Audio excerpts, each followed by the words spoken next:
Joe, as the person who Ray has described as one of his disciples, how did you feel the first time you heard Ray sing? Feel?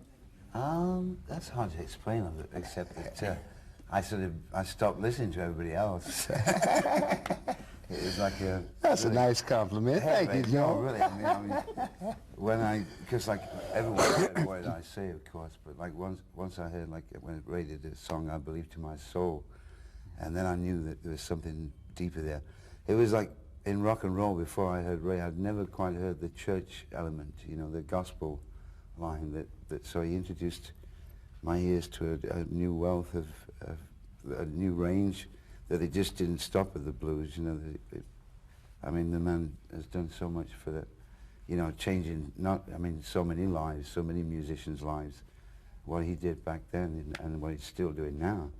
But I mean, back then in the 50s, you know, I'm 43, right? But back then it was like, you know, I lost a lot of friends because I fell in love with Ray so much to say, what's happened to you? I didn't, you know, that was it. Ray, what about when you first heard Joe sing? I mean, here came out of England, the last place you might expect to hear the blues the way Joe sings it. When you heard it, did you say, oh, there's someone who's carrying on the tradition? I thought it was great. Number one, of course, you know, people will certainly point things out to you, you know, you can be sure of it. And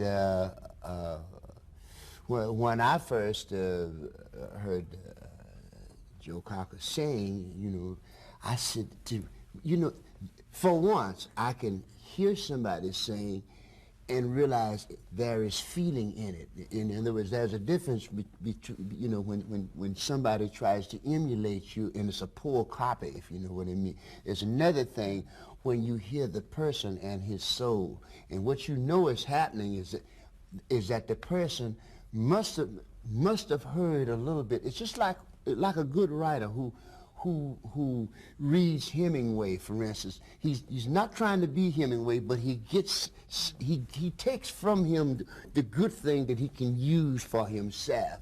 That's what I think Joe did. See, people say that he sounds, but he sounds like Joe Cocker. There's no mistake about it.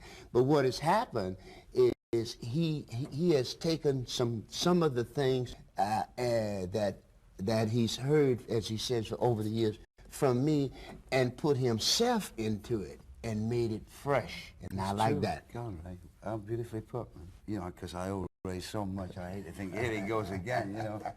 Don't worry about it, baby. Live on, you Don't you worry about it. You just keep right on making the music. That's the thing to do. There we go.